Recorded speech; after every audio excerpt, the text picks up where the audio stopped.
Olá pessoal, sejam bem-vindos a mais uma aula de pré-algoritmos.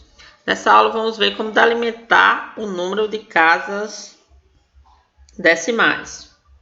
Para trabalhar esse conceito, a gente vai utilizar o seguinte problema. Escreva um programa que receba duas notas de um aluno e calcule a média ponderada, sendo o peso da primeira nota 3,5 e o da segunda 7,5. Então, aqui a gente tem um exemplo como entrada. O usuário forneceu como valor da primeira nota o valor 5 e como valor da segunda nota o valor 7,1.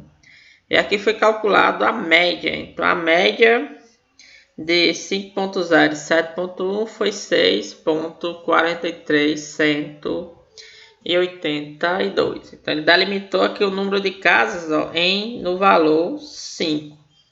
Beleza, pessoal? Vamos escrever um programa para resolver esse problema? Beleza, estamos aqui no nosso ambiente, vamos começar a escrita do programa. Então, algoritmo, colocar o nome aqui de casas decimais. Um nome relacionado ao problema que a gente vai resolver. Aqui embaixo, para não esquecer, a gente vai colocar fim algoritmo. Então, a gente vai colocar aqui início, que é de onde, para definir os passos do nosso algoritmo. E aqui é a área das variáveis. Então, sempre que a gente tem um problema, a gente vai pensar em entrada, processamento e saída. Qual vai ser as entradas para o nosso programa? Então, a gente vai precisar de duas variáveis. Uma para a primeira nota do usuário e uma para a segunda nota. E a gente vai precisar de outra variável para armazenar a média. Beleza, as entradas do nosso programa são o quê? Dois valores. Então, vamos pedir para o usuário informar o primeiro. Escreval forme a primeira nota. Beleza, e vai gerar o texto na tela. Informe a primeira nota e a gente vai ler a primeira nota do usuário. Vamos colocar aqui o nome dessa variável, nota 1. Só para a gente variar os nomes dos tipos das variáveis, porque a gente pode colocar aqui o nome que a gente quiser. Pode colocar A, B, N1, N2, nota 1. Então você tem liberdade para definir os nomes das variáveis, desde que atenda os critérios que a gente definiu em aulas anteriores. A gente já leu o primeiro, vamos ler agora a segunda nota. Forme a segunda nota. Beleza, então aqui agora a gente vai ler essa segunda nota. Então, nota 2.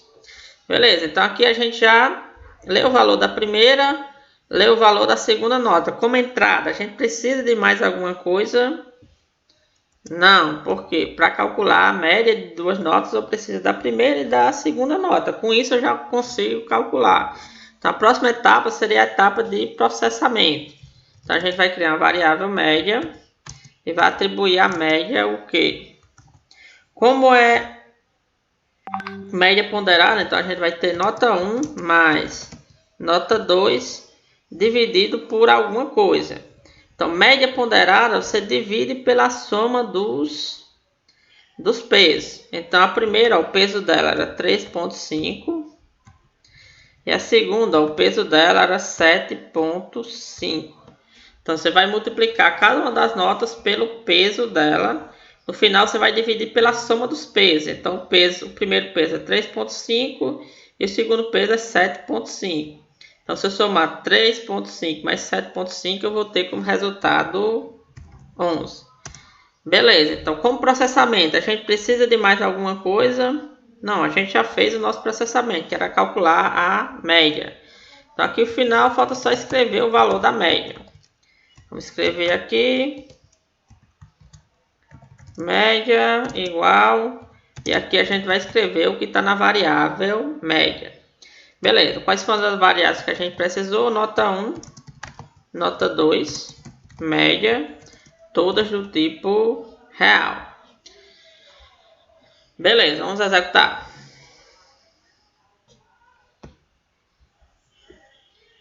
Executando, aqui a gente tem três variáveis, nota 1, nota 2 e média.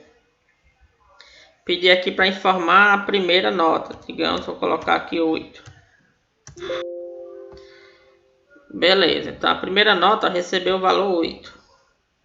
Pedir agora a segunda nota. Vamos colocar aqui, digamos, 7.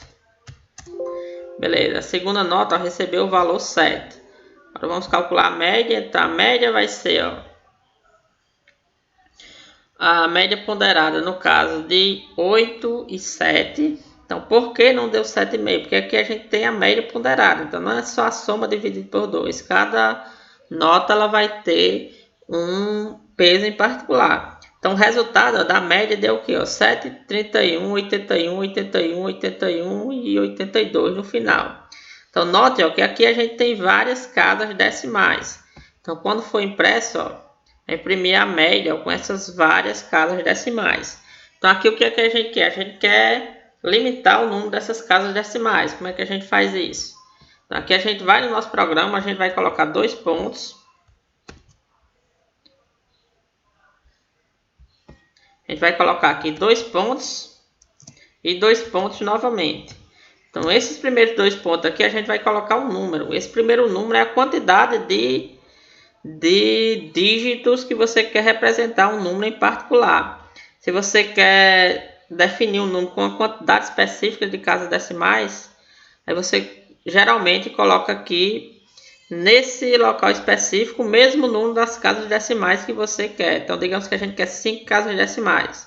Então, vou colocar 5 aqui, dizer que o meu número tem 5 caracteres, mas na verdade ele vai ter mais que 5. Então, quando você coloca um número menor do que aquela quantidade de caracteres necessária para representar o número, o próprio compilador ele vai atuar e definir qual é a quantidade de casas decimais é mais apropriada para representar o número. E esse último aqui vai definir o número de casas decimais em si. Então, quando a gente quiser 5 casas, então a gente vai fazer média 2.5, 2.5. Vamos executar agora. Executando. Beleza, informa o valor da primeira nota, 8. Apresentou na tela, informe o valor da segunda nota, 7. Beleza, calculamos a média. A média aqui, ó, tem esse valor em particular, 731, 8181 e mais algumas informações.